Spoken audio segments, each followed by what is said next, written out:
Oi, gente, tudo bem? Calma aí, deixa eu pegar o meu carregador pra não correr o risco de acabar a bateria no meio da live, né? Deixa eu pegar aqui meu carregador, que eu tava mexendo no celular antes. Oi, gente, tudo bem? Atrasamos um pouquinho aqui porque o Thiago tava num compromisso e aí ele acabou de chegar em casa. Mas vamos esperar ele entrar e vamos começar a nossa live, beleza? Devia ter pego uma água, né? Coisa que eu não fiz e sempre esqueço em toda live que eu vou falar. Ótimo! Quem amou? Enfim, vamos esperar o Thiago entrar. E aí. E aí a gente começa aqui a nossa live. Peraí. Só ficar atenta, porque eu mandei uma mensagem pra ele. Mas é isso, gente. Então, enquanto ele não entra, eu vou dar uma contextualizada. Hoje a gente vai conversar um pouquinho com o Thiago. Ele é dono do canal Chavoso da USP. Ele é estudante de Ciências Sociais na USP, né? Que é a universidade aqui de São Paulo. E ele faz vários vídeos. Na verdade, ele tem um trabalho muito bacana na internet de conscientização, política, de democratização de ensino, de militância. Ele é muito ativo politicamente falando, então eu tô muito ansiosa pra essa conversa. Olha aí, entrou. Vamos lá, galera. Vamos lá. Agora vai. Peraí, deixa eu convidar o Thiago para a nossa live. Vamos ver se vai. Que eu sou uma idosa confusa. Oi! E aí, cheguei. Foi difícil, mas consegui. Ai, não, tudo certo. Já tava entrando falando pra galera que você tava em compromisso. Mas acontece, São Paulo, chuva, trânsito. Sim, nossa, hoje tá uma loucura. E aí, Thiago, como é que você tá? Ai, tô bem. Apesar da cabeça estar aqui a milhão, porque eu tava muito preocupado com o horário. Eu falei, meu Deus, eu vou chegar atrasado. Cheguei atrasado, mas enfim, vai dar tudo certo aqui. Vai dar Quero tudo certo. agradecer muito, né, por essa oportunidade aqui, por esse espaço da gente estar trocando essa ideia. Tô bem feliz. E é isso. Salve pra todo mundo que tá entrando aí. Vai ser legal. Antes de tudo, eu que agradeço, na verdade, você ter aceitado o meu convite. A gente vai falar um pouco sobre isso hoje, mas eu já quero trocar esse papo, essa ideia com você há muito tempo, porque eu sempre acompanhei o seu conteúdo. Eu lembro que há uns 2 anos atrás apareceu para mim de sugeridos no YouTube Sim. um vídeo seu sobre Esquerda e direito. direita, Isso, esse mesmo. eu lembro É, que você compartilhou. É, e Eu lembro. aí, e aí eu assisti e aquilo foi muito bacana pra mim, e desde então eu acompanho o seu conteúdo. Eu acho que você tem um trabalho de conscientização política muito bacana aqui, de, enfim, ser bem ativo politicamente falando nas redes sociais. Então, eu queria te parabenizar também por tudo. Inclusive, uma menina no Twitter hoje me mandou um tweet falando assim: ai, dá parabéns pra ele por mim. Eu adoro ele. Obrigado. E aí, Não, eu bom, lembro que você compartilhou. Eu lembro quando você compartilhou o vídeo, eu fiquei chocado. Falei, gente, olha onde meu vídeo chegou. Porque assim, nossa, né? Com certeza você ouve muito isso, mas eu te conheci no Carrossel. Então, tipo, eu era jura? criança. Você assistia? Lógico, eu assistia. Então hoje eu Mentira! estar aqui conversando com você é mó brisa, porque eu nem nunca imaginei que isso ia acontecer um dia. Mentira! Que legal, obrigada, então. Mas Imagina. eu queria começar um pouco assim, introduzindo você para a galera mesmo, né? Porque eu estava aqui tentando contar um pouquinho da sua história, mas você é estudante de Ciências Sociais da USP, né? Que é a Universidade aqui de São Paulo. Produz um conteúdo muito foda aqui nas redes sociais, voltado para política e militância. Curto muito, muito, muito o seu trabalho. Mas eu queria que você contasse um pouco para a galera sua trajetória até aqui, né? Porque é isso, você teve vídeos virais explicando política pra galera, ficou conhecida como o Chavoso da USP. Eu lembro que antes até mesmo do vídeo, eu acho que eu vi acho que foi naquele ano quando seu vídeo viralizou, saiu acho que uma matéria de você na internet, não Uhum. foi? Foi no G1, Sim, talvez? também. Então, esse vídeo que você viu do Esquerda e Direita foi em 2020 e eu comecei o trabalho em 2019, né, que foi a partir de um texto que viralizou no Facebook. Então, muita gente me conheceu a partir dali, de um post aleatório assim, que eu fiz no meu Facebook, né, desabafando. falando sobre como é você ser da periferia e estudar na Universidade de São Paulo, tá ligado? E os choques de realidade que a gente vive. E esse texto acabou bombando, assim. Foi a partir dele que eu acabei ficando famosinho, digamos assim, né? Tendo alguma visibilidade. As pessoas me colocaram esse apelido de chavoso da USP, né? O chavoso é o estilo, né? Pra quem não sabe.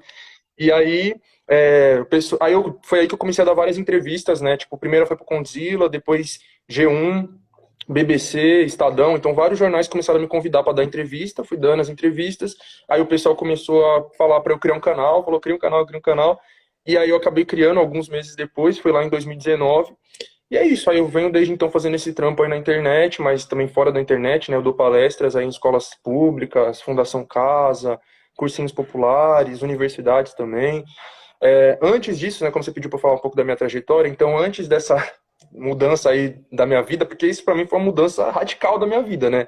Antes eu era uma pessoa comum, uma pessoa anônima ali, né? Estudava na USP, fazia um ano, eu entrei em 2018 na USP, até então eu tinha estudado minha vida inteira em escola pública estadual, sempre morei, né, na periferia, eu nasci e cresci na Brasilândia, no extremo norte aqui de São Paulo. Como eu falei, né, estudando sempre em escolas públicas estaduais, a universidade sempre foi uma coisa muito distante da minha realidade, ainda mais a universidade pública, a USP, né, que tem todo esse peso, esse renome. No terceiro ano do ensino médio também comecei a fazer um cursinho popular, né, e foi o cursinho que me ajudou muito a conseguir entrar na universidade. Para quem não sabe, cursinhos populares são cursinhos gratuitos, né, cursinhos comunitários, assim, que são oferecidos para estudante de baixa renda, que não tem condição de pagar um cursinho particular. Então, assim, acho que bem resumindo, essa é a minha trajetória, esse sou eu, e a partir daí a gente vai entrando mais ao longo da conversa. Não, mas que bacana, assim. Então, eu acho que a primeira linha que a gente pode seguir é um pouco sobre o documentário, né? Que a série que você lançou recentemente no seu canal e que foi o estopim para a gente marcar toda essa conversa. Para quem não acompanhou, eu inclusive postei esses dias que eu estava assistindo a série que chama Volta para Base, né? O nome aí, spoilers, né? Surgiu de um discurso que o Mano Brown fez no comício do Haddad em 2018, quando o Haddad estava concorrendo à presidência do Brasil. E e assim, na verdade, a primeira coisa também é te parabenizar pelo trabalho da série, né, que você montou. São 30 entrevistados, né, que você conseguiu ali. Isso. São pessoas da periferia que não têm que não tiveram formação em universidade pública, né, como foi o seu caso. E aí você faz umas perguntas, né, relacionando o que é esquerda e direita, ou Lula e Alckmin, enfim, você vai fazendo várias perguntas ali relacionadas à política. E eu já sei, na verdade, muito do intuito que você teve com o documentário, porque eu assisti, mas tem uma galera aí que não assistiu e eu queria que você contasse um pouco sobre de onde surgiu essa ideia, né? Porque a gente, principalmente agora nas eleições desse ano, a gente está tendo um engajamento nas redes sociais bizarro, né? Teve toda uma movimentação aí para que o Lula fosse eleito aí no primeiro turno, apesar de não ter acontecido. Mas eu acho muito bacana como você traz esse discurso do distanciamento da política da periferia, né? Então a gente está falando muito aqui sobre o Lula, que é um líder é um líder político que, assim, tem uma história que eu particularmente tenho muita admiração, mas a gente vive falando sobre o Lula, pai dos pobres, né? Eu já escutei muito isso também. O pobre é muito grato ao Lula. Nossa, a periferia não sei mais o que, blá, blá, blá. E, na verdade, no seu documentário, a gente descobre que muita gente, na verdade, nunca nem percebeu o que ele pôde fazer ou o que ele fez. Assim como ninguém, às vezes, nem percebe o que um decreto do Bolsonaro acaba impactando na vida na periferia, né? Então, eu queria que você contasse um pouquinho sobre isso. De onde veio essa ideia do documentário e qual foi a sua intenção majoritária ali com ele? Uhum, exatamente o que você falou. A política institucional está muito distante da periferia, né? E eu falo política institucional porque né, tem essa diferença da política institucional e a política que a gente chama política de rua, né? Que é a política feita na base, feita diretamente com a população, e isso a periferia está acostumada a fazer desde sempre, porque é assim que a gente sobrevive, né? Com a política de rua, que é um fortalecendo o outro na entrega de cesta básica, mutirão para construir ocupação e por aí vai. Agora, essa política feita dentro das instituições, parlamentos, etc., é muito distante de nós. Então, seja o governo que faz coisas por nós para o bem ou que faz coisas para o mal, nos dois casos não é percebido pela população. A gente sente na pele a mudança, mas não associa com o governo. Tá ligado? Então, muitas pessoas que foram beneficiadas por várias políticas dos governos Lula não associam com o governo Lula. tá ligado? Então não tem essa lembrança necessariamente de que as coisas melhoraram e tudo mais. Muitos têm, óbvio, mas muitos não têm. E a mesma coisa para o Bolsonaro. A gente está vendo que uma grande parte da população não associa as políticas dele com 700 mil mortes na pandemia, com a fome, etc. Tá ligado? Então tem esse distanciamento muito grande. Não é tão óbvio assim quanto parece, né? De que o povo sofrendo na mão do Bolsonaro vai perceber que a culpa é dele e não vai querer ele de novo. Infelizmente a gente está vendo que não é tão simples assim essa conta, né? Mas enfim, agora sobre a ideia do documentário. Eu tive a ideia, quer dizer, sobre a série, né? A princípio a ideia era que fosse um documentário, só que ficou tão grande que aí eu fui obrigado a dividir numa série aí de 8 episódios. Eu comecei a ter essa ideia no final do ano passado, né? Porque eu lembro que saiu uma matéria na Folha de São Paulo que o título era mais ou menos assim, né? Lideranças do PT tentam articular a chapa de Lula com Alckmin. Quando eu vi aquilo, eu fiquei horrorizado. Fiquei horrorizado, né? Porque Eu, quem tá você, todos nós. Porque quem tá, assim, né, mais ligado na política aqui no estado de São Paulo há mais tempo, sempre teve o Alckmin como inimigo número um. Antes do Bolsonaro aparecer, o Alckmin era o nosso inimigo número um. Tudo de ruim era ele. Fome, né, merenda escolar, sucateamento da educação, violência policial, era ele, tá ligado? Beleza. Aí eu vi essa matéria, eu fiquei chocado. Não acreditei, eu falei, naquele momento eu falei assim, mano, não apoio, não votaria nessa chapa, tá ligado? Naquele momento eu já me pronunciei dessa forma. E a partir dali eu comecei a ser massacrado, assim, tá ligado? Por pessoas mais ligadas ao Lula, ao PT. É... Só que era muito nítido que era um perfil de pessoas mais brancas e de classe média me atacando, que não admitiam eu fazer uma crítica dessas e falar, é um absurdo, que diante do que o Bolsonaro tá fazendo, você ainda quer criticar, que não sei o que, a gente tem que fazer qualquer coisa para tirar o Bolsonaro, que não sei o que lá, não sei o que lá. Eu falei, caramba, qualquer coisa mesmo, sabe? E aí as pessoas vinham com vários argumentos, assim, pra cima de mim, tá ligado? Desde falar, por exemplo, que a periferia não liga pra quem é o vice, as pessoas não estão nem aí pra quem é o vice, isso aí só liga os militantes, universitários. Então eu percebo que sempre veio pra cima de mim essa crítica de pessoas que não concordam comigo, de falar que os meus posicionamentos radicais é coisa da USP, da universidade, que o povão não tá nem aí pra isso, sabe? Como se eu tivesse descolado da realidade por estar estudando na USP. Sendo que na USP, as pessoas, a maioria, pensam totalmente diferente de mim, tá ligado? É justamente Não, o pessoal. você pega a Poli, o que são os estudantes da Poli, né? A Poli é a Escola Nem Politécnica me da USP, fale. que, enfim, são as escolas de engenharia, né? Putz, Sim. o tanto de gente que eu conheço da Poli que votou no Bolsonaro. Não, a Poli é o pessoal muito de direita, liberal, Total. reacionário, muitos. Não tô falando que são todos, óbvio, mas a maioria, sim. Na FEFELESH, sim, onde eu estudo, já é um pessoal progressista, mas não que são comunistas, revolucionários. Muito pelo contrário, a maioria é mais ligado com o lulismo, né? Eu digo com essa centro-esquerda, com essas políticas mais de centro, mais reformistas, tá ligado? Então, o meu posicionamento revolucionário dentro da USP não é aceito, não tenho nenhum respaldo, muito menos entre os professores, né? Porque o pessoal fala que os professores da USP me doutrinaram e coisas do tipo. Como se eu não pudesse formar minha opinião sozinho, né? Sempre tem que ser alguém que formou por nós, mas enfim. Aí, então o pessoal vinha falando isso, né? Que ninguém tá nem aí pro vice, ou então eu nunca vou esquecer uma vez que um cara me falou lá no Twitter assim, né? Que eu não votar no Lula significava que eu não tava preocupado com os pobres que estão na fila do osso. Assim, só para deixar claro aqui pro pessoal, né? A gente vai falar melhor sobre isso ao longo da live, mas eu fiz uma opção nesse segundo turno por um voto ultra crítico no Lula. Muito crítico mesmo, porque né, eu não compactuo nem um pouco com essa chapa, mas vendo a eleição, o primeiro turno, resultado, tá ligado? Com o Bolsonaro com chance real de se reeleger, o Tarcísio aí na frente, né, vários deputados e senadores bolsonaristas eleitos. Então a gente está com um risco muito grande aí do fascismo avançar ainda mais no Brasil. Então eu fiz essa opção pelo voto crítico no Lula. Sendo oposição a partir do primeiro dia de governo. Não vou compactuar. Mas enfim. Mas até então eu não pretendia votar, assim como eu não votei no primeiro turno, né? Eu votei no Leonardo Péricles no primeiro turno da Unidade Popular. E aí, conforme eu falava que eu não ia votar no Lula, etc., várias pessoas falavam isso, por exemplo, né, de que eu não estava preocupado com os pobres e com quem está na fila do osso. Eu falei, caramba, eu que sou pobre, que ainda moro na favela, tá ligado? Não é como se eu tivesse morado e saído, tá ligado? Ainda moro, conheço pessoas que estão em insegurança alimentar, passei a pandemia inteira distribuindo cesta básica junto com o meu movimento social, que é a Mandela Free, pra vir pessoas falar que eu não tô preocupado, tá ligado? Porque eu não vou querer daqui a não sei quantos meses apertar um número numa urna, porque, tá ligado? Tipo, essa visão de que a política só é feita na eleição é um absurdo. eu passei 2 anos, como eu falei, militando junto com o meu movimento social, entregando cesta básica, fazendo mutirão, tá ligado? Em ocupação, indo nas manifestações contra o Bolsonaro ao longo de todo o ano de 2021, para que esse governo fosse derrubado antes dele terminar, e a gente não ter que estar aqui até hoje lidando com ele e vendo ele possivelmente, com a possibilidade de se reeleger, tá ligado? Isso é um absurdo. Enfim. Então, diante desses comentários, eu percebi muito claramente que esse pessoal, assim, a esquerda de um modo geral, não tem a menor ideia do que a população está pensando e está querendo, tá ligado? Porque esse raciocínio é absurdo. Tipo assim, 33 milhões estão passando fome, 116 milhões estão em segurança alimentar. Consequentemente, esses 116 milhões eles vão querer eleger o Lula e não mais o Bolsonaro, porque no governo do PT o Brasil saiu do mapa da fome. Isso é verdade. É tudo verdade. Mas agora, achar que a população vai automaticamente fazer essa associação não é verdade.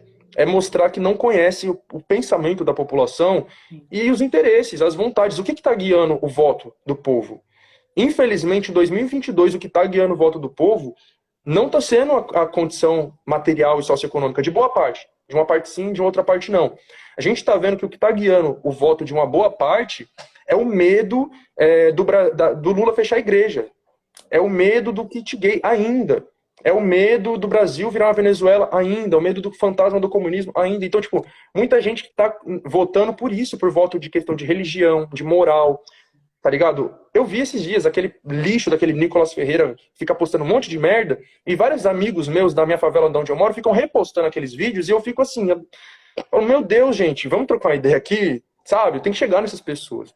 E, enfim, eu vi um vídeo dele, eu tô citando esse cara porque anteontem, sei lá, uma mina postou um vídeo dele, ele falando assim, faz o L, depois quando seu filho chegar em casa, cheio de droga, né, o olho vermelho de droga, sua filha querer abortar, aí você faz o L. Eu falei, mano, vai se fuder, Não, sabe? Olha só o pânico. Isso tem um nome, chama pânico moral. Tem um vídeo no canal da Sabrina Fernandes que eu recomendo, e do Meteoro Brasil também, sobre pânico moral, que eles explicam o que é esse conceito. Que a direita explora até dizer chega, principalmente a direita bolsonarista, que é ficar falando pro povo, se o Lula foi eleito, ele vai fechar a igreja, toda criança vai virar LGBT, vai virar gay, toda mulher vai querer abortar, todo o seu filho vai usar droga. Então, pânico absurdo, sabe? Com pautas morais, com pautas religiosas, e a partir de mentiras, de fake news. E é isso que está induzindo o voto de muita gente. Todo dia eu vejo alguém, eu tô no mercadinho comprando alguma coisa na padaria, vem alguém e fala assim, olha esse vídeo aqui do Lula fazendo macumba, sabe? Isso tá não, acontecendo e demais. uma coisa que eu tô vendo sendo muito replicada nas redes sociais são vídeos e fotos dos mercados dentro de Cuba, assim. Inclusive, eu vi hoje uma Sim. menina que eu conheço Venezuela. postando sobre isso. Ai, olha que só tem uma marca. Aí eu fico pensando se ela vai aqui no Carrefour e se ela não sabe que a maioria das coisas são da P&G, da Unilever. Tipo assim, tem uma grande gama de marcas, mas que no final das contas são de um grupo só, né? Inclusive, Exato. você falou uma coisa muito interessante agora sobre essa questão da moralidade. E eu vi um vídeo uma vez no seu canal, inclusive, falando um pouco sobre esquerda. Precisamos falar sobre religião.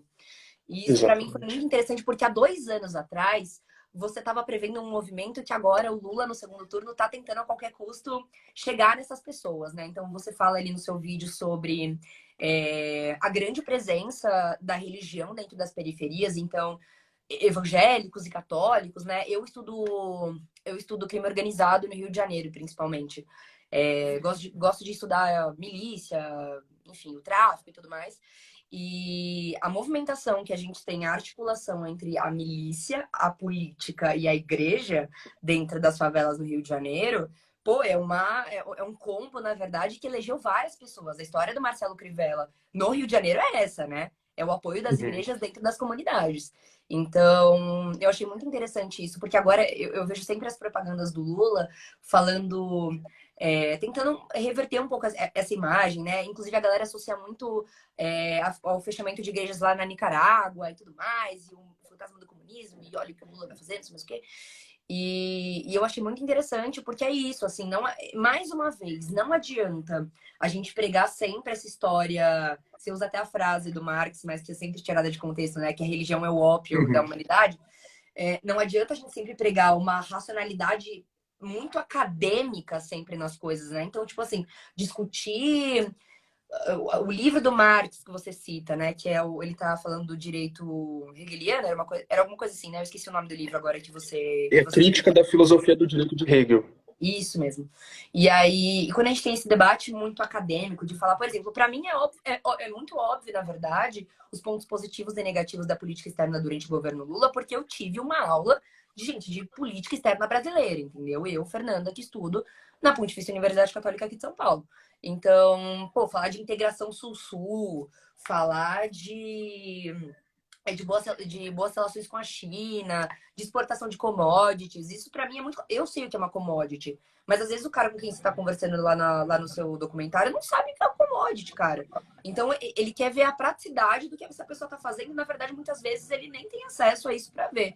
Então, mas ele vive na Uhum. pele, foi o que você falou, vive na pele.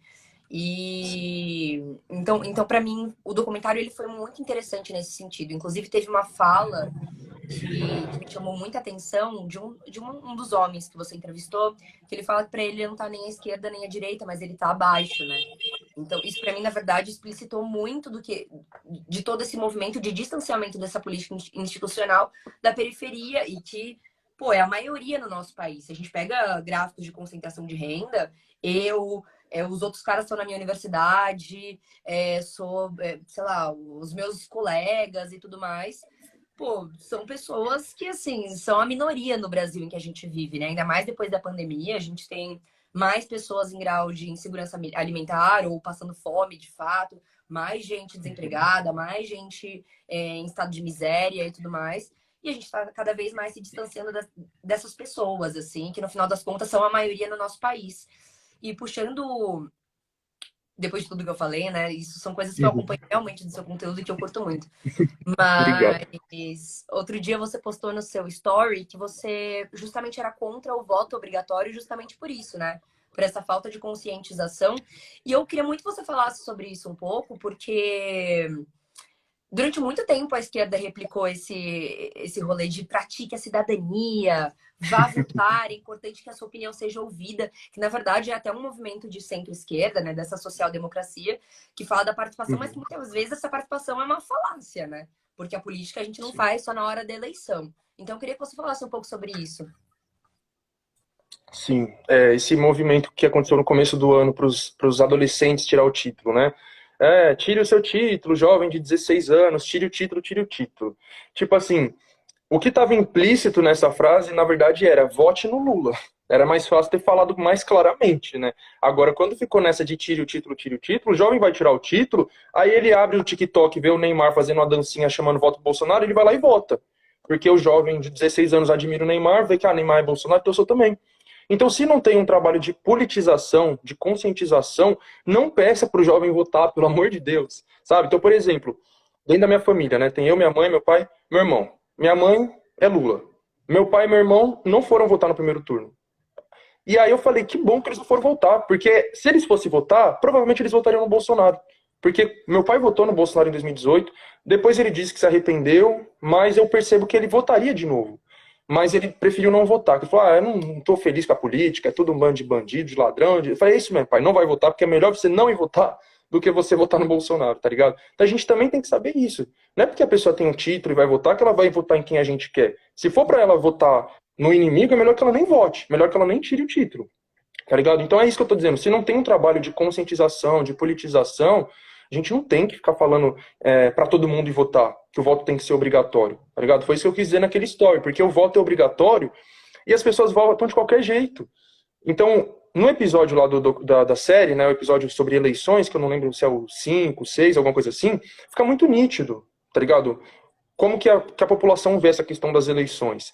Então você vê que é um senso comum muito grande que o voto nulo e o voto em branco vai para quem está ganhando. As pessoas ainda acham isso, que votar em nulo ou votar em branco, você está dando voto para quem está na frente. E aí as pessoas pensam, eu não quero votar em ninguém, porque eu não me identifico com nenhum candidato. Qual a opção que eu tenho? Voto nulo e voto em branco. Mas ao mesmo tempo eu vou estar dando voto para alguém, supostamente. O que a pessoa faz? Ela nem vai votar. Então ela nem vai votar, o título dela é cancelado, a pessoa se lasca, aí na próxima eleição ela fala, para o meu título não ser cancelado, eu vou lá votar. E ela vota em qualquer um. Aí tem muita gente que no dia da eleição pega o papelzinho no chão e o número que sai ela vota. vende o voto por R$ 50, vende o voto por uma cesta básica, isso acontece demais, demais, demais, demais. Sabe? Então eu acho que se o voto não fosse obrigatório, claro que assim, né, isso é só um curativo, não tô falando que isso é a solução para os nossos problemas, muito pelo contrário. Queria eu que todo mundo tivesse total conscientização e educação política para ir lá e votar com a máxima de consciência de classe possível. Mas enquanto isso não tem, a gente obrigando as pessoas a irem votar, é isso, elas vão votar de qualquer jeito. Porque, tipo, eu não tô nem falando sobre ideologia, tá ligado? Votar à direita é o quê, Thiago? É votar no seu candidato? Não. É simplesmente as pessoas saberem o que é um partido, as pessoas não sabem o que é o partido. Sabe? Porque esse trabalho que eu fiz do documentário também serviu para eu aprender muita coisa. Porque eu percebi que eu perguntava para as pessoas assim, algum partido te representa? E aí algumas pessoas responderam Lula, Marta Suplicy, Eduardo, mas eu falei partido, não político. Só que as pessoas confundem partido com político. Várias pessoas responderam para mim, qual partido te representa? O Lula. Qual partido te representa? O fulano, o ciclano, o beltrano.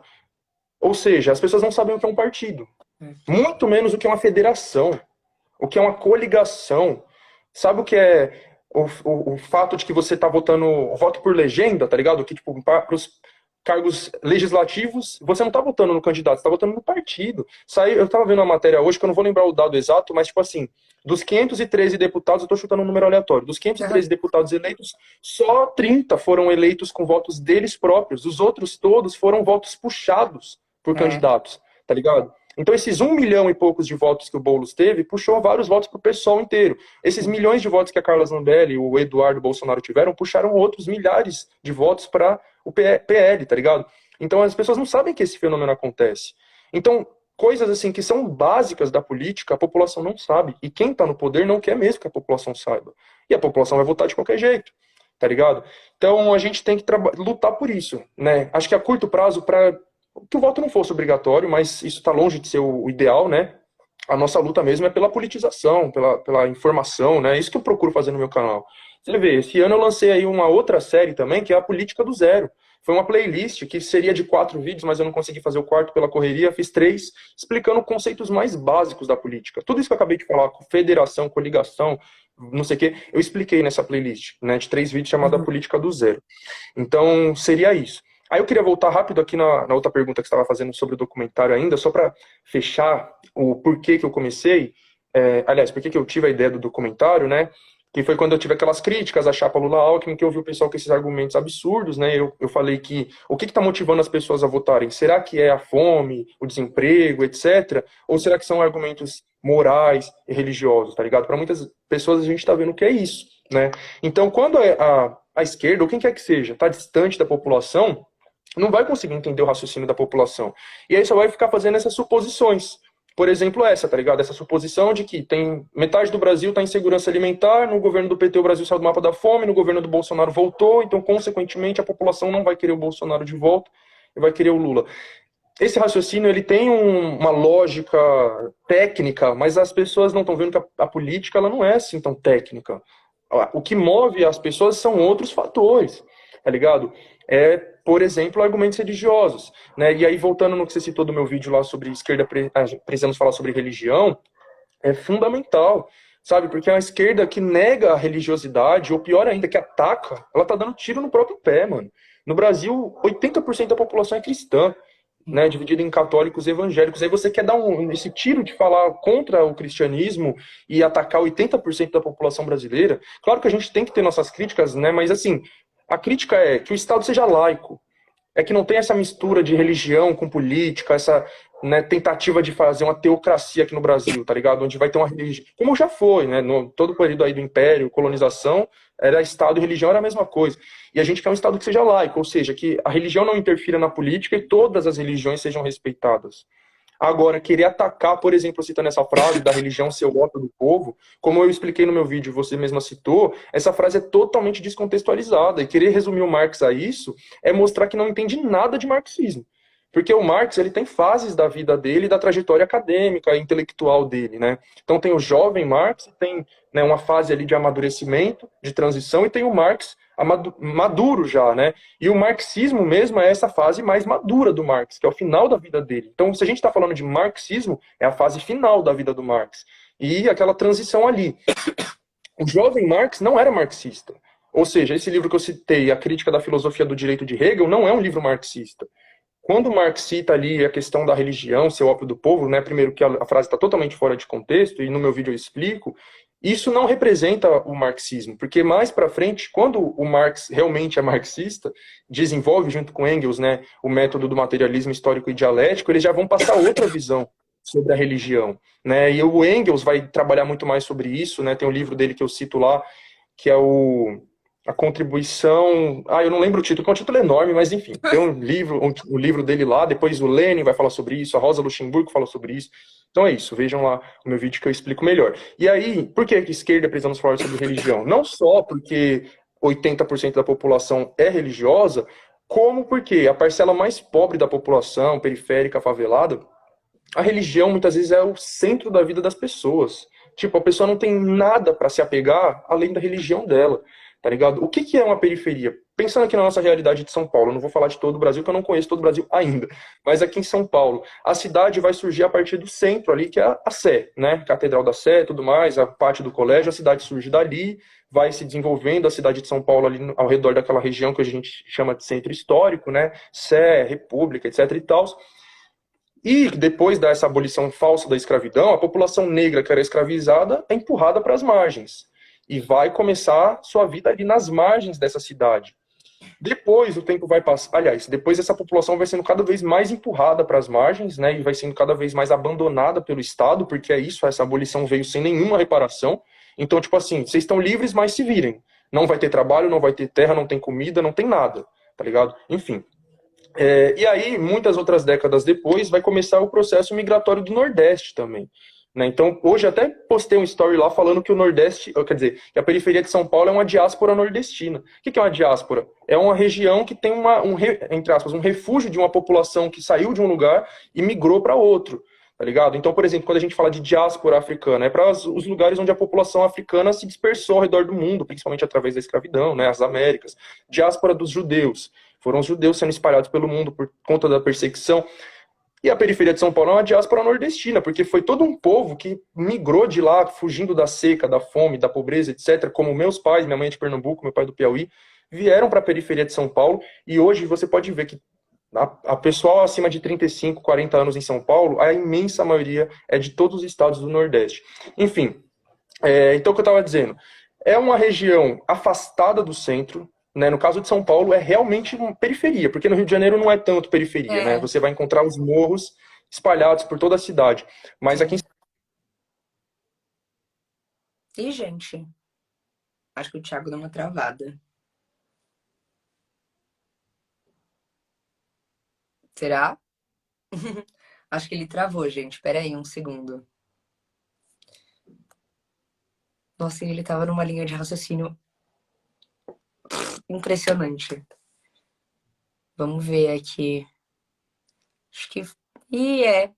Vocês estão me vendo, gente? Eu, Fernanda. Oi? Ele saiu, mas peraí, vamos, vamos esperar. A galera tá perguntando, enquanto isso, eu vou responder umas coisinhas. A galera tá perguntando, qual documentário eu tô falando, que tá no canal do YouTube do Thiago. O canal do YouTube dele é Chavoso da USP. O documentário, né, a série que ele tá falando Volta pra Base, que é a série lá que ele falou. E aí agora os livros tem vários. E aí a gente citou o vídeo Esquerda Precisamos Falar sobre Religião.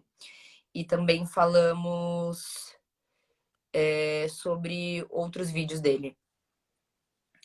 Vamos ver aqui. Vamos ver se ele vai voltando. Voltando. Votando é ótimo, né?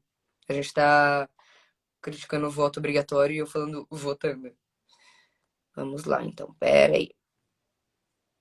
Ah, e tô me perguntando também se a live vai ficar salva. Vai sim, tá? Eu vou salvar aqui a live pra gente. Vamos esperar o Thiago votar. Votar não, voltar, gente. Putz. Agora vai ficar na minha cabeça a palavra votar. Inferno. Vamos ver aqui. Vamos ver, ó. Convidei ele aqui de novo pra live. Vamos ver se vai. Já convidei. Então, só lembrando, o canal do YouTube dele é Chavoso da USP. A série documentário que ele lançou é Volta pra Base. O apelido Chavoso não é à toa. Gostei. Vamos ver aqui. Fernanda, leia Bruno Manso sobre as milícias no Rio de Janeiro. Eu já li, acompanho o trabalho do Bruno há muito tempo mesmo.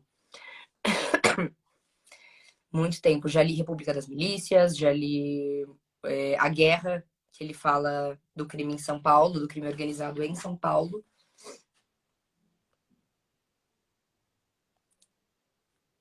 Vamos ver aqui. Ele, por enquanto, o pior, gente, que saco. Ato falho. É que eu não tenho as notificações aqui. Estão falando que ele não tá conseguindo participar. Gente, vamos abrir outra live, então? Que aí eu acho que a gente consegue. Peraí, deixa eu tentar convidar ele mais uma vez. Que aí a gente consegue dar continuidade aqui. Foi, será?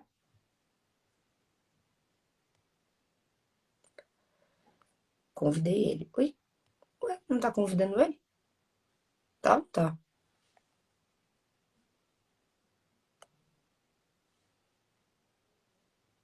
Será que foi?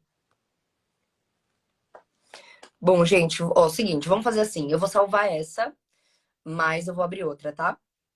E vou salvar a próxima também, então. Gente, voltamos, consegui contato com o Thiago, vamos lá.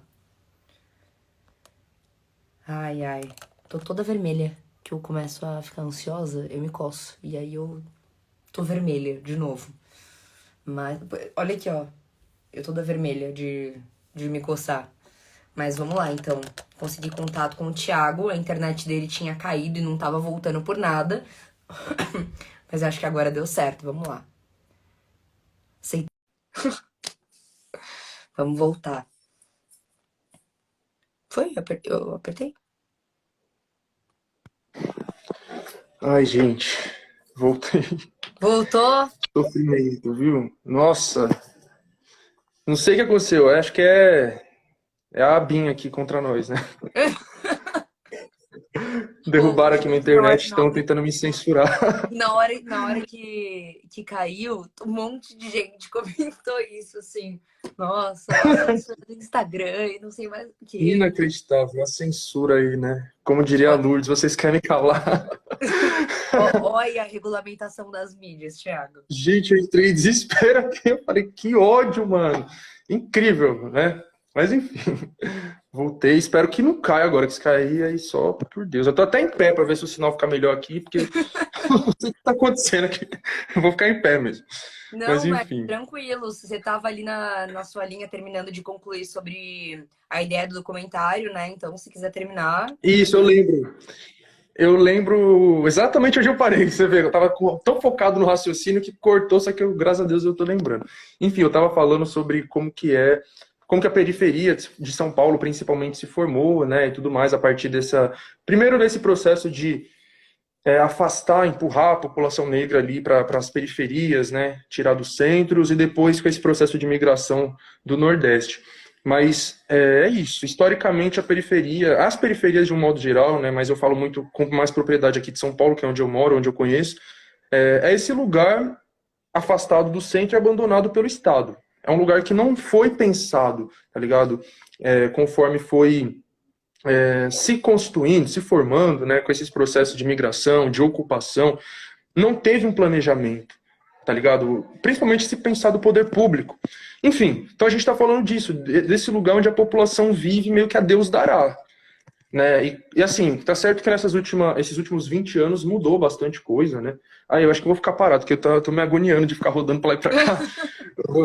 Não, Vou olha isso, encostar quando eu aqui saí mesmo da onde eu live, tava. eu tenho questões com a pele, né?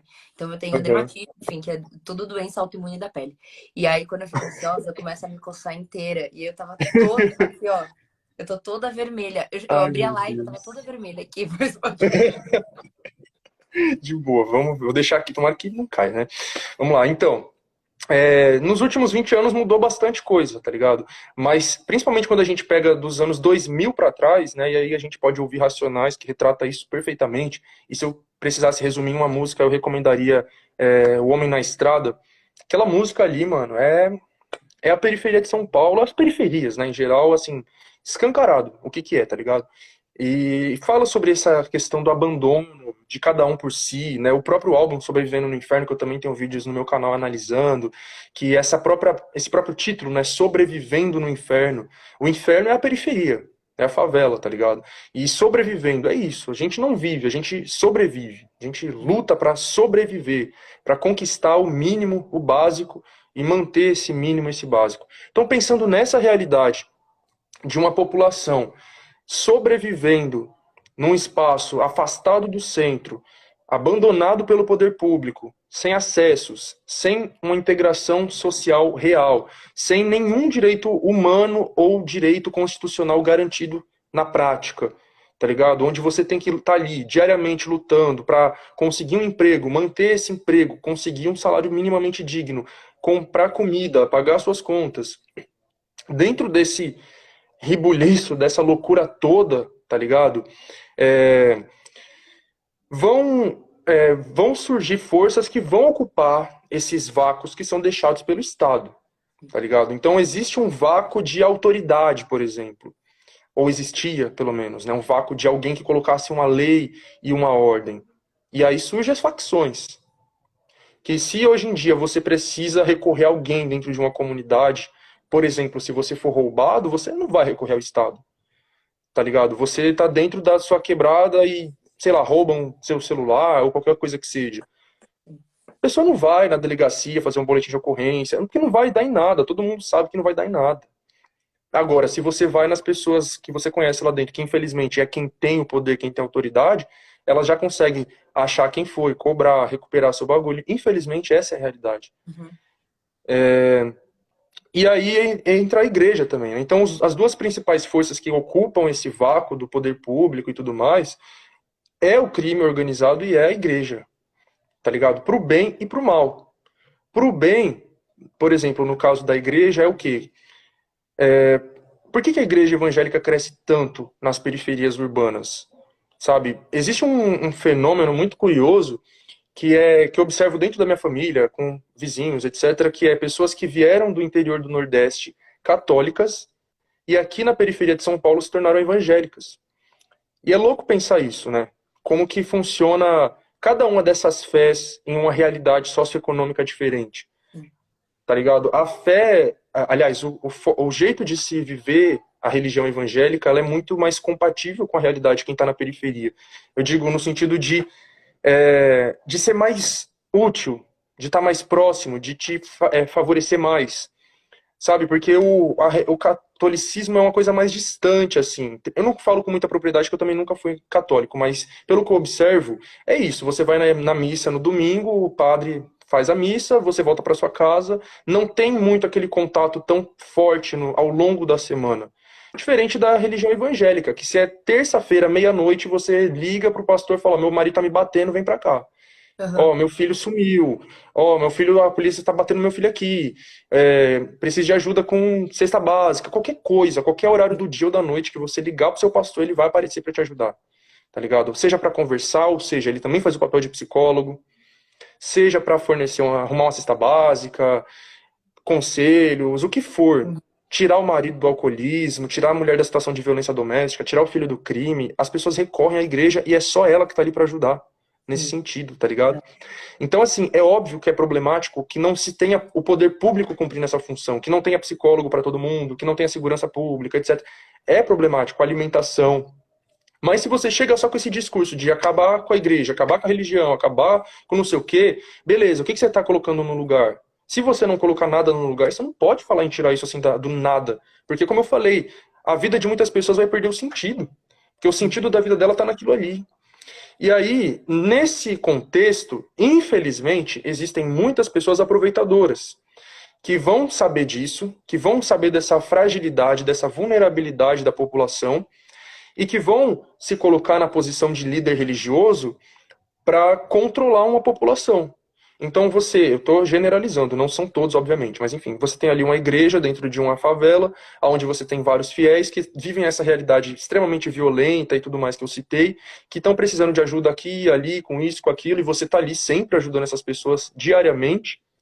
Aí chega no período eleitoral, você vai meio que pedir alguma coisa em troca por toda essa ajuda. Não é pedir em troca, né? É no sentido figurado. Eu quero dizer assim, você vai chegar e falar, ó, gente, vamos votar nesse candidato aqui. Esse candidato ele é evangélico, esse candidato ele defende a família, esse candidato ele defende a igreja, e o outro é contra a igreja, o outro é contra a família, o outro defende o aborto, etc, etc. Aquelas pessoas que passaram os últimos 2 anos indo naquela igreja, recebendo apoio daquele pastor para tudo que elas precisaram, no momento em que aquele pastor falar, esse candidato me representa, a maioria vai junto. Não, mais uma vez, eu sempre ressalto que eu não estou generalizando, porque sempre vai aparecer pessoas falando, ah, mas eu não sou assim, ah, tá bom, tirando você, tá ligado? Então não é todos, mas é uma grande parte sim, porque eu vejo isso diante dos meus olhos, tá ligado? As pessoas, elas são assim, né? Porque é o que eu falei, são pessoas se aproveitando de uma vulnerabilidade, e eu acho isso absurdo. Então a gente tem que saber diferenciar isso. A base das igrejas, das religiões e as lideranças. A nossa crítica jamais pode ser para a base de falar que os evangélicos são isso, os cristãos são isso, de forma alguma. Agora, se você quiser falar que o Silas Malafaia é um aproveitador, que o Edir Macedo é um safado, a gente pode falar, tá ligado? Enfim, qual é a conclusão que eu chego a partir disso? E que eu falo principalmente para a esquerda? Se a gente quiser ver mudança acontecendo no nosso país, a gente tem que estar ocupando esse mesmo espaço que as igrejas estão ocupando, as igrejas, ou o crime, ou quem quer que seja. Como assim ocupar esse mesmo espaço? Não tô falando que é fazer o mesmo papel deles, eu tô falando que é estar no mesmo lugar que eles, tá ligado? Eu quero dizer, a população tá ali precisando de uma cesta básica. Vai recorrer a quem? Só tem a igreja? É a igreja. Agora, e se tem um movimento social, tá ligado? Tá precisando de isso, daquilo, porque às vezes, olha que curioso, que interessante, às vezes tem, eu vou falar do meu movimento social, a gente cumpriu uma função que nem as igrejas cumpriram, e nem o crime cumpriu, dentro da favela. Qual função? Aconteceu um incêndio, onde 18 barracos de madeira foram completamente destruídos por causa desse incêndio, e o nosso movimento social foi lá e levantou, junto com os moradores e doações, e levantou 18 casas de tijolo. 18 barracos de madeira que foram destruídos e na sequência nós levantou 18 casas de tijolo. E não teve ajuda de igreja nenhuma, e não teve ajuda de tráfico, de coisa nenhuma, tá ligado? Porque assim, querendo ou não, vira e mexe, aí os caras ajudam com alguma coisinha ou outra, mas nesse caso não teve ajuda. Não teve, tá ligado? Ou seja, a gente conseguiu cumprir um papel ali que essas outras forças que estão ali, né, tradicionalmente, não cumpriram também. Então, quem que teve mais legitimidade ali dentro? Nós. Sim. Várias vezes aconteceu algum conflito ali que quem foi resolver? A gente. Porque é o que eu falei para você antes, acontece algum conflito dentro da favela, as pessoas não vão levar para a polícia, para o Estado, etc. Vai levar para os caras ali, entendeu? E eles já começaram a não levar para os caras, mas levar para nós. Falar, ó, aconteceu tal problema, aqui, não sei o quê, pai, punha, a gente conseguiu resolver. Olha que fantástico. Porque a gente conseguiu criar ali uma legitimidade e uma confiança, porque as pessoas viram a prática. Não é só esse discursinho de eu defendo os pobres, que a esquerda fala. É a prática, é a ação. Você defende os pobres e você botou o pé no barro, você botou a mão no tijolo, você levantou muro, você bateu laje. A gente fez isso. As pessoas viram a gente ali 5 horas da manhã batendo laje junto com eles. E a casa deles de pé hoje. Sabe? Então, quando eu fui gravar o documentário, eu convidei uma das pessoas ali da ocupação, não a ocupação que eu citei da Vila Mariana, mas é uma outra ocupação. E aí eu falei assim, vai ser um documentário sobre política, não sei o que. Ela falou, Thiago, eu não sei nada sobre política. Eu só sei que eu não sou nem Lula nem Bolsonaro. E quem você falar pra eu votar, eu voto. Ela falou assim pra mim. Claro que isso não é o correto, né? Mas olha que forte. Dela virar pra mim e falar assim, quem você falar pra eu votar, eu voto. Porque é um nível de confiança muito grande. Se eu fosse um aproveitador, eu já ia falar, vota nesse, nesse e nesse. Eu não fiz isso. Eu falei, beleza, quando a gente gravar, a gente conversa. A gente gravou, ela falou a opinião dela. Terminando a live, nós trocou ideia. Eu falei, eu vou votar nesse cara aqui, que é o Léo Péricles. Por quê? Porque ele é um homem preto, mora em ocupação, milita em ocupação há 10 anos, etc, etc. Então eu troquei uma ideia, apresentei, falei isso, ouvi ela. Primeiro você viu, primeiro eu ouvi, depois eu falei. Enfim, então é assim, bem por cima, que funciona essa manipulação. É um vácuo de poder que é ocupado por outras forças que estão ali no dia a dia ajudando a população, de fato, com os problemas dela, mas não está politizando, só está... né, fazendo um certo assistencialismo. ao contrário do que os movimentos sociais fazem, não é assistencialismo. A gente está lutando junto com aquela população ali para que ela se emancipe. E aí chega num momento eleitoral, se for aproveitador, já vai falar, vota nesse candidato aqui, ponto final. A gente não faz isso. A gente quer trocar ideia política, quer que as pessoas, por consciência própria, elas vejam. É igual eu falei para ela, assim, ó, por que votar nele? Eu vou votar nele. Porque é um homem preto e morador de periferia. Ou seja, já estou falando assim, ó, vamos votar com consciência de classe, consciência racial. A gente, como pessoas periféricas e negras, por que nós estamos elegendo milionários, banqueiros, que nada conhecem da nossa realidade, sabe? Enfim, era isso. Falei muito, desculpa. Até tomar um Não, suco, eu que tô com a isso. garganta Eu acho seca. que tudo que você falou é muito bacana e eu tenho vários pontos, assim, que eu consegui retirar da sua live. Eu acho que num primeiro momento você trouxe sobre essa questão da ausência do Estado, né? E eu que estudo muito esses movimentos do crime organizado e como o crime se forma, isso é total a minha linha de pesquisa na universidade. Eu pesquiso, na verdade, segurança pública e, e eu sempre tento contar pra galera um pouco de como surgiu o próprio PCC, né? Que, enfim, pra quem não conhece, é a principal facção criminosa hoje do país, assim. Talvez uma das maiores da América Latina também. E a galera sabe um pouco sobre o massacre do Carandiru, já ouviu falar, não sei mais o quê, mas não entende que, na verdade, o massacre do Carandiru, ele é um reflexo, na verdade, ele é um episódio que talvez que seja mais emblemático do esgotamento do sistema penitenciário ali nos anos 90, né? Então você prendia gente a rodo nos anos 90, você botava 60 pessoas numa cela e essas pessoas não necessariamente morriam dentro dos presídios por causa de briga ou também, mas morria de fome, morria de doença, morria das mais variadas insalubridades que a gente pode ver dentro de um presídio, assim. Então, o PCC, ele surge nesse contexto e ele entra também nas comunidades aqui em São Paulo por causa da ausência do Estado. Inclusive, a gente tá até quem, quem vai atrás de pesquisar PCC, não sei mais o que, fala que existe uma fase social do PCC, né? O que aconteceu nessa fase social a partir dos anos 2000? Era a facção, né? Ali a cúpula master do PCC contratando ônibus para os familiares do cara que morava aqui, sei lá, na Paraisópolis e tá preso em Presidente Venceslau, que fica no oeste do estado, do outro lado do estado, sei lá, 6, 7 horas de viagem, de ônibus, assim. Então, é contratar isso, é garantir uma cesta básica para a família do preso todo mês, é você garantir, enfim, essas coisas que refletem como onde o Estado deveria agir não age, né? Então, eu acho muito importante quando você fala sobre isso, da igreja e do crime ao mesmo tempo, cumprindo, né? Entrando nessa lacuna que falta. Eu nunca cheguei a assistir Sintonia, que é a série que tem na Netflix. Nunca Uhum, cheguei a assistir, apesar de já ver alguns cortes, né? Mas uhum, eu acho que a série ela explicita bem isso, assim. Então você tem sim, o menino da periferia que vira cantor de funk, você tem o menino que é envolvido no crime, e você tem o quê? Você também tem outra menina que tá atuando na igreja, né? Então eu acho que uhum, fica bem claro para quem quiser talvez ter uma referência visual e um pouco mais mastigada de tudo isso que acontece. Outra coisa que você falou muito foi sobre quando a gente estava falando sobre título de eleitor, voto, não sei mais o quê, é que a gente viu um movimento muito grande das celebridades e figuras públicas durante essas eleições, fazendo L, aquela trend no TikTok de vira-voto, sabe? Que era a linha do Bolsonaro, depois o L do Lula, não sei mais o sim. quê. E aí, eu até tuitei esses dias no TikTok, que, cara, assim, na verdade eu vi gente fazendo isso que nunca nem falou um ar de política no Instagram, né?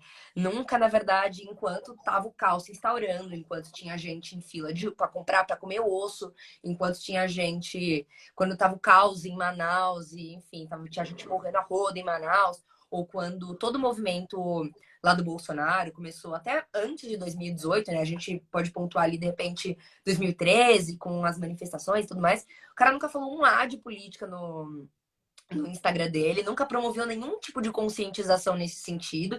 E não porque eu tô falando que todo mundo tem que ser muito entendido de política, né? Porque é isso, e é uma coisa que eu tenho que falar muito também onde eu vou. A galera fala assim: mas você tá exigindo que todo mundo faça o mesmo trabalho que você nas redes sociais.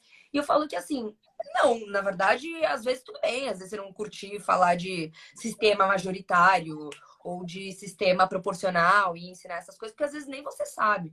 Porque é isso, a conscientização ainda falta muito sobre o procedimental da política, né? Então, como vota, qual é a sequência lá que você vai apertar na urna, como funciona o sistema majoritário, você deu o exemplo do Boulos, né, que puxou muito voto do PSOL e tudo mais. E não é que, nossa, então as pessoas não podem falar. Não, ninguém tá falando isso. Mas, na verdade, eu postei o meu vídeo, inclusive, falando esses dias sobre isso, que o meu posicionamento foi muito crítico a essas pessoas que, mesmo que tivessem votado no mesmo candidato que eu votei no Lula já no primeiro turno, eu não via isso como uma atitude genuína porque eu sou contra o fascismo, contra as ações de genocídio, enfim, promovidas pelo Bolsonaro, não sei mais o quê, blá, blá, blá, blá. Não, não vi. Eu vi isso como um acúmulo de capital social e capital político. Eu vi Uhum. isso mais como você querendo se engajar nesse momento e é isso como as coisas funcionam, né? Então eu acredito muito nisso que você fala. E quando eu tuitei sobre isso, a galera meio que não entendeu o que eu falei. Assim, que pra mim, a política, ela não pode estar descolada de posicionamento, ela não pode estar descolada de conscientização, descolada de luta, de movimento. E aí sempre vem a galera, a- a- os liberaloides, falando assim, não, mas olha o meu projeto, eu entrego marmita todo dia em algum lugar, não sei mais o quê. E a galera não entende que isso é assistencialismo, né? E no final das contas, isso não muda problema estrutural nenhum. Então é muito mais. Não que isso não seja importante, pô, é bacana. Tem vários projetos super bacanas que eu conheço de galera realmente vai Uhum. lá, vai em ocupação ajudar lá nas cozinhas do MST, do MTST, aliás, e tudo mais. Mas que no final das contas é muito mais proveitoso e muito mais benéfico e muito mais inteligente você se engajar em movimentos sociais mesmo, né? Então é a luta pela moradia de trabalhadores sem teto que estão aqui no contexto urbano, é você lutar pelos trabalhadores do campo, é você lutar. Eu nunca vou esquecer, tem um professor meu maravilhoso que ele fala assim: pô, o que que acontece quando uma comunidade tem um surto de alguma doença infecciosa, assim? A galera chega com vacina, a galera chega com remédio, a galera chega com antibiótico, blá, blá, blá, blá. Mas no final das contas, por que que aquela doença infecciosa foi se multiplicando? Porque falta saneamento básico.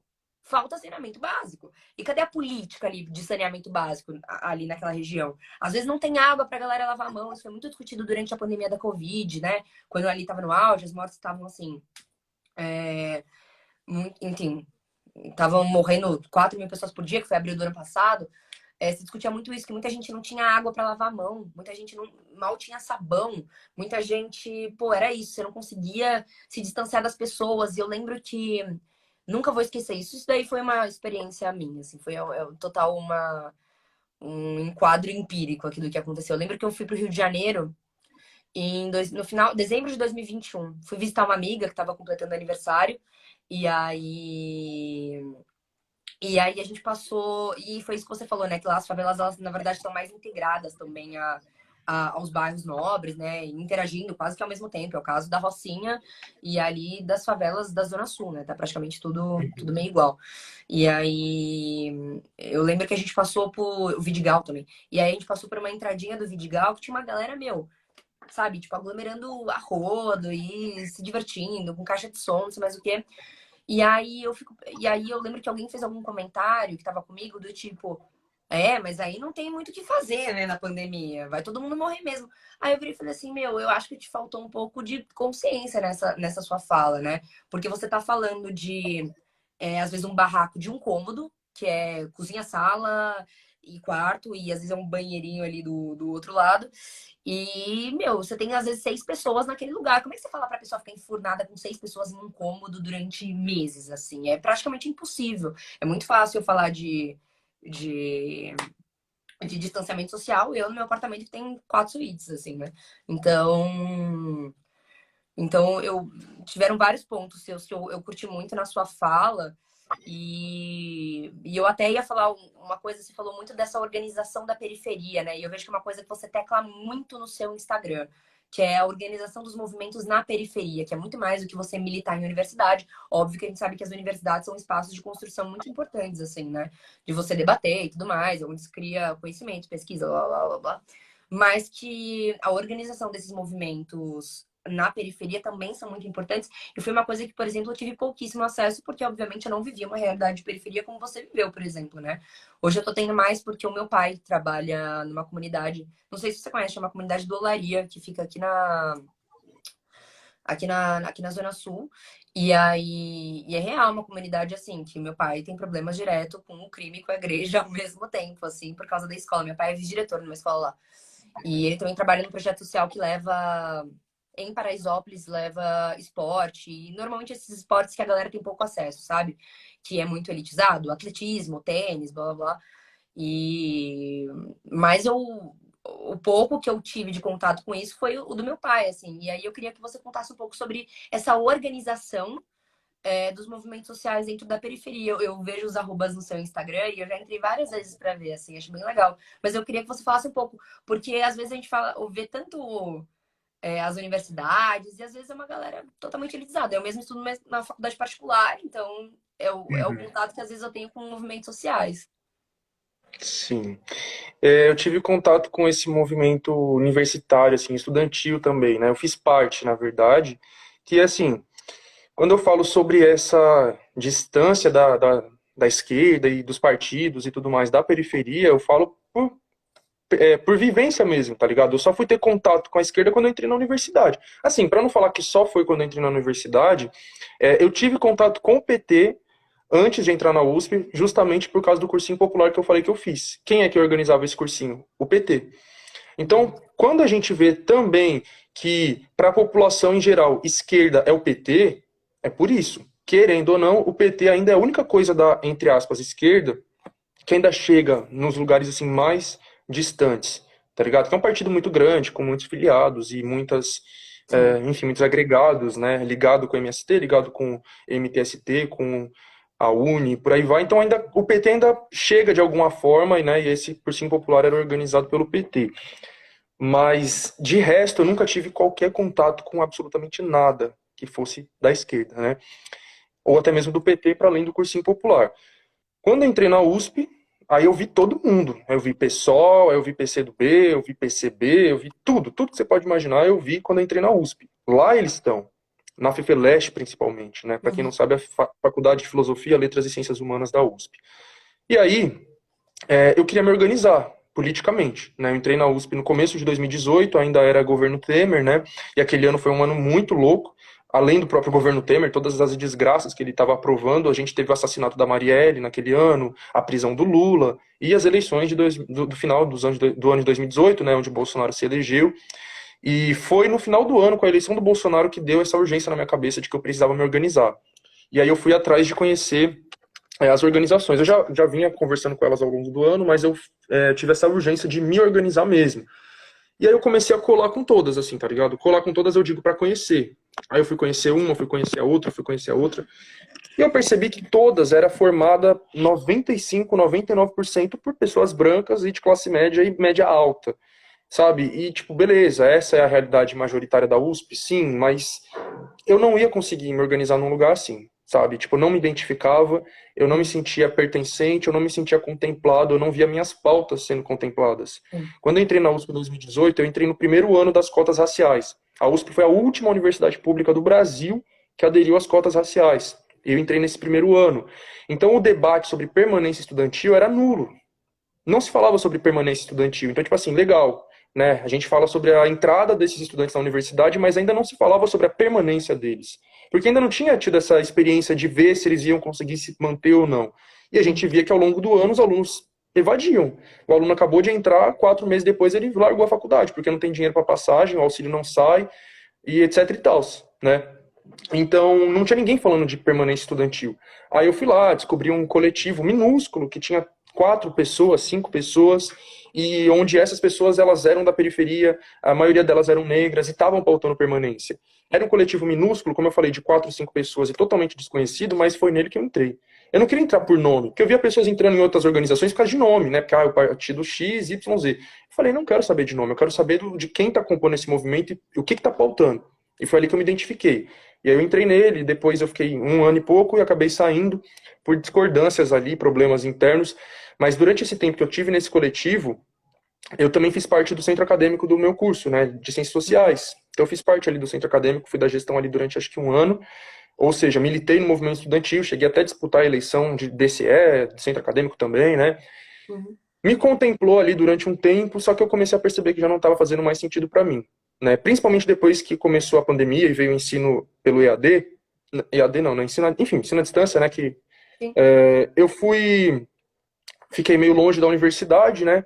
E mais no meu bairro e como eu estava mais no meu bairro, eu comecei a me inteirar mais ali dos problemas e perceber que eu precisava focar mais ali, né?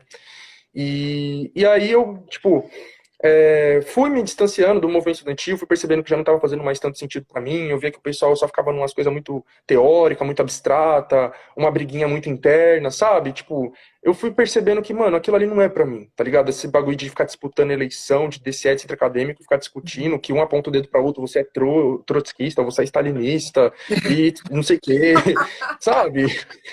E aí eu falei, mano, essas idiotices aqui não vai levar para lugar nenhum. Aí eu saí do movimento estudantil e tudo mais. E fiquei só militando em movimentos sociais.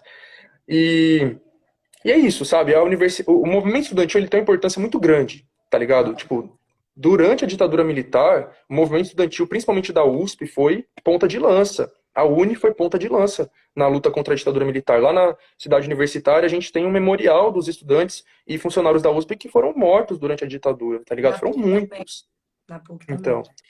o famoso Vladimir Herzog, ele era professor da USP, da Faculdade de Jornalismo, e tantos outros, né? O nosso DCE carrega o nome do Alessandro Vanucchi Leme, que foi um estudante morto também, e por aí vai. Então, muitas pessoas do movimento estudantil da USP lutaram contra a ditadura militar, lutaram pelas diretas já, lutaram contra o Collor, né? Então, teve um papel muito importante. Lutaram pelas cotas raciais, lutaram pelo CRUSP, né? Que é o conjunto residencial da USP, a moradia estudantil, que é fruto de uma ocupação.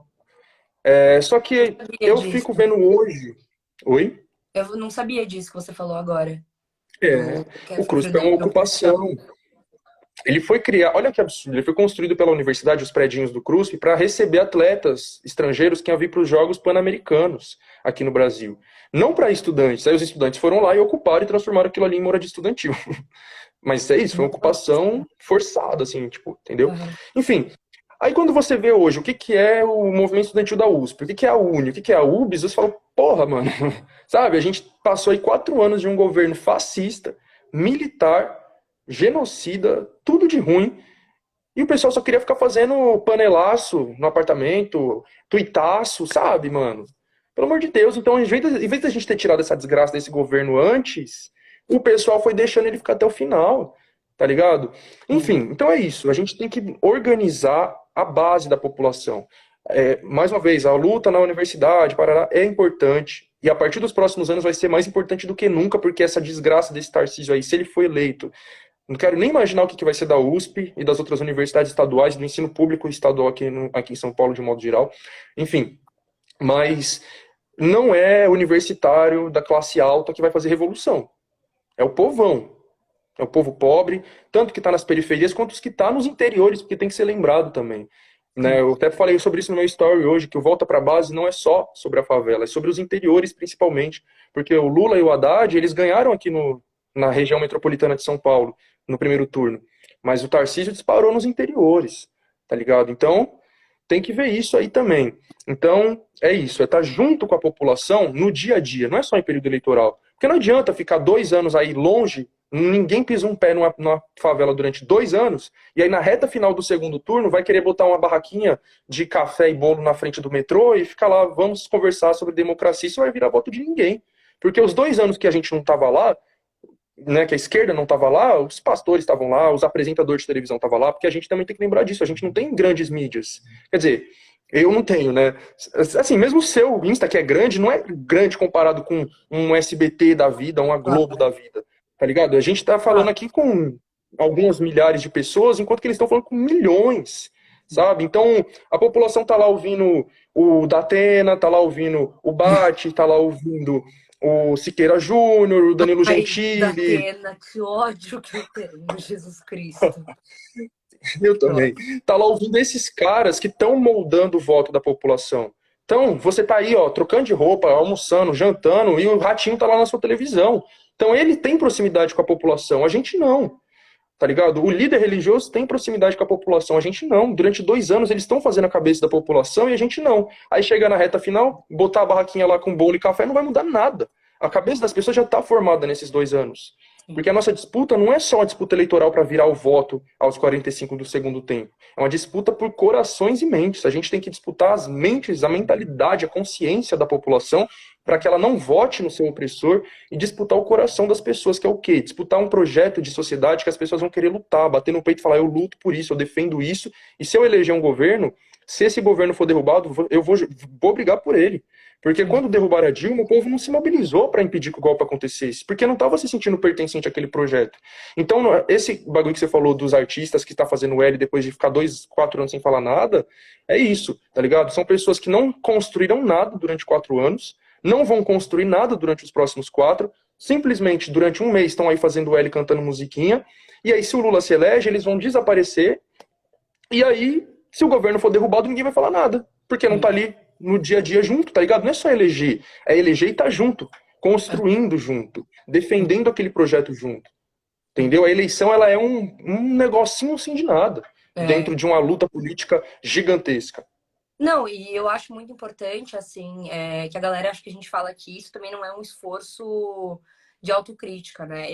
Pra mim, foi completamente um esforço de autocrítica, principalmente durante esse ano, porque, bom, eu entrei na faculdade 2 anos depois de você, em 2020, e logo em seguida veio a pandemia, né? Sempre que eu conto um pouco da minha trajetória de engajamento e tudo mais, mas na verdade a minha grande virada de chave foi entre o final do ano passado e esse ano, assim, porque eu comecei.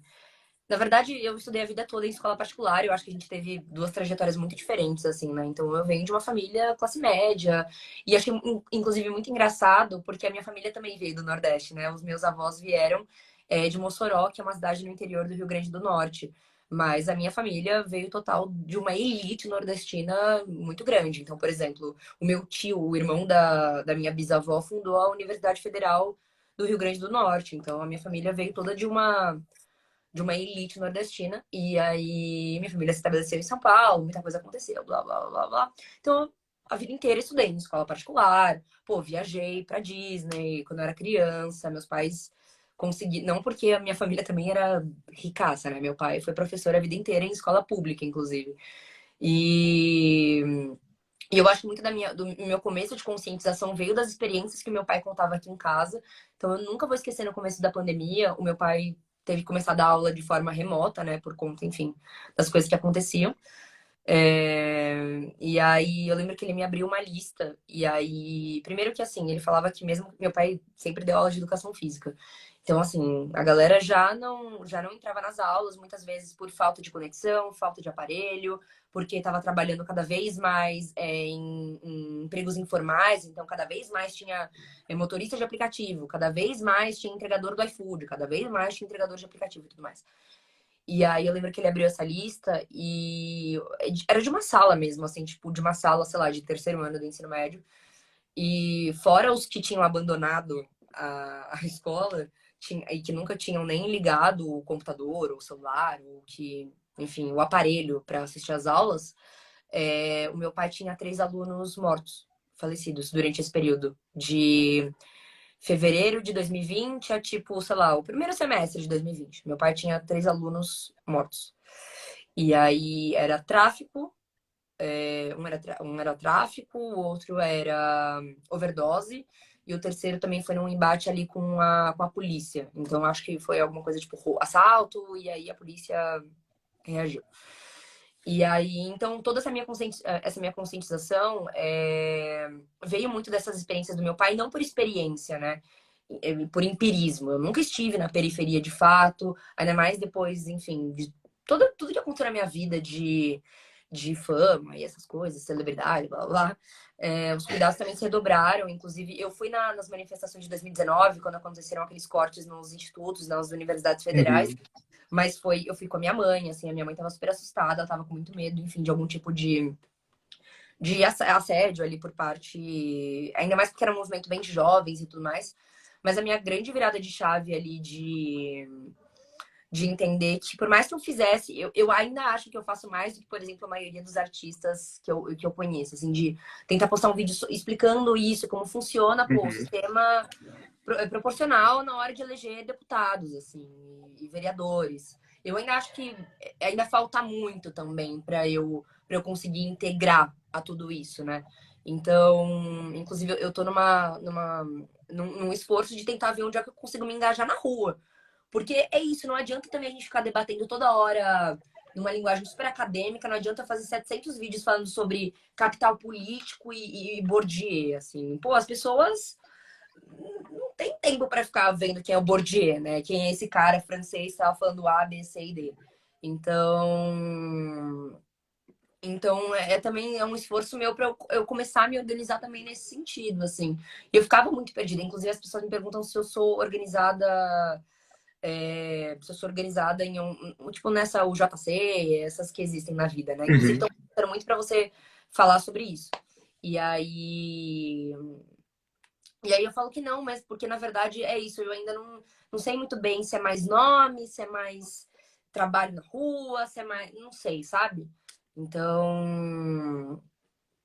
Então é meio isso, assim. Eu ainda não sou organizada, mas tô tendo esse esforço para conseguir integrar cada vez mais também uma autocrítica ao meu movimento, por exemplo, a tudo que eu fiz até hoje.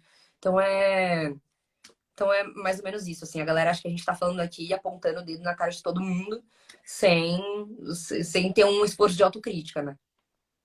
Uhum. Eu acho que é isso, todo mundo tá nesse processo de conscientização, de organização também, não é nada fácil, né? Tudo que eu falo aqui não é como se Sim. a partir de amanhã todo mundo que assistiu a live vai sair daqui consciente, organizado. Não, é pelo menos para jogar aqui uma pulguinha atrás da orelha e o pessoal sair daqui com sarna para se coçar, né? Que é sair daqui pensando, mano, sabe? Tipo, raciocinando sobre as coisas mais óbvias.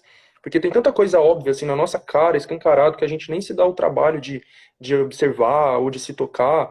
Ou às vezes que não são tão óbvias também, mas a gente nunca quis saber sobre aquilo.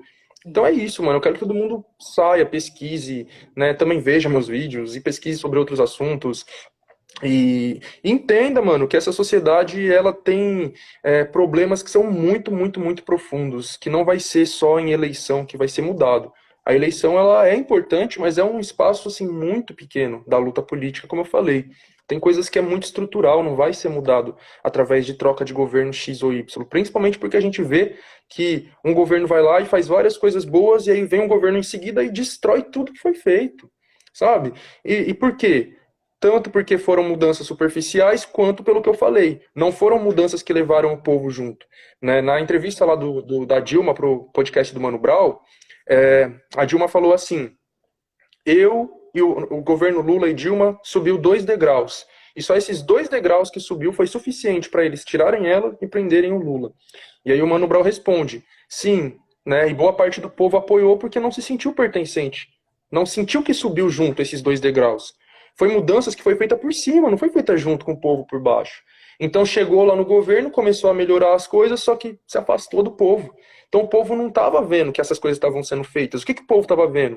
O que a mídia estava falando. Roubalheira, corrupção, mensalão, petrolão, lava-jato, não sei o quê. Entendeu? Então, se é isso, se você se afasta do povo e permite que outras forças ocupem esse vácuo, que vai ser, sei lá, as grandes mídias estão ali passando a visão delas, lideranças religiosas oportunistas, estão ali, tá ligado? Então não adianta, você pode ter feito uma revolução no governo. Se você permitiu que a mídia ficasse ali batendo em você e falando que você era ladrão, ladrão, ladrão, ladrão 24 horas por dia, o que o povo vai ver é aquilo. Então, é estar no governo fazendo as mudanças, mas estar na base também falando, essas mudanças estão sendo feitas. Vamos me ajudar a mudar, tá ligado? E não só vamos me ajudar, vamos construir a partir de vocês. Ouvir o que vocês querem, né? E é por isso que eu coloquei o título do documentário De Volta para a Base, em referência àquela frase do Mano Brown histórica, que é isso, para mim é histórico, vai entrar para a história, já entrou. E tá na minha cabeça aí nesses últimos 4 anos. Tá na minha cabeça nos últimos 4 anos, tá ligado? Cada palavra que ele falou ali, né, aquele trecho que eu coloquei lá no começo da série, que ele fala: se nós somos o partido dos trabalhadores, o partido do povo tem que saber o que o povo quer. Se não sabe, volta para a base e vai procurar saber. Olha isso. Tem que saber o que o povo quer. Então, a política ela não pode ser construída de cima para baixo, porque é isso que é o movimento universitário, de esquerda universitária, não sei o quê. É um monte de teóricos acadêmicos ali falando que o problema é esse, o problema é aquele, a solução é essa, a solução é aquela. Aí chega no povo e fala, é isso. Vamos fazer isso, a solução Uhum. é essa. Sabe, já chega com resposta pronta. E aí você vai dar de cara com as contradições da população. A população fala, não quero isso. A pessoa preta e fala que eu não quero cota. Por que eu quero cota? Eu não sou inferior ao branco. Vai ser falado isso. Porque Sim. não foi feito um trabalho de politização, é isso que eu estou falando. A cota foi conquistada, mas não foi falado por que ela é necessária. Só foi dada, entre aspas, né? E aí coloca a cota e o povo não sabe por que a cota foi colocada. Aí vem uma Jovem Pan da vida, vem um MBL da vida e começa a falar: a cota é esmola, a cota é assistencialismo, a cota é racista. E aí o povo compra a ideia, porque não foi eu falar do outra história para o povo. O povo segue o que eles conhecem, a realidade que é conhecida. Se só um lado está falando, como que a gente quer que o povo vá pensar de outra forma? Não tem como. Vai pensar a partir do que está chegando. E o que está chegando é aquilo, tá ligado? Porque eu conheço um monte de gente de várias periferias, amigos meus, vizinhos, conhecidos, amigos de amigos e familiares de amigos, que eu vou lá, às vezes, vira e mexe, dar uma olhada em quem eles seguem no Instagram, e eu vejo que o único perfil, assim, mais à esquerda que eles seguem é o meu. Eles seguem Gabriel Monteiro, Bolsonaro, da Cunha, essas porra tudo, e eu. Ou seja, a única pessoa que está fazendo um contraponto a todas essas narrativas aí absurdas sou eu. Se não fosse eu, eles não iam ter outro lado para ouvir, só aquele. Imagina Uhum. se tem um de mim espalhado por cada bairro, no mínimo, um em cada bairro desse país, entendeu? A mudança que já ia ser feita.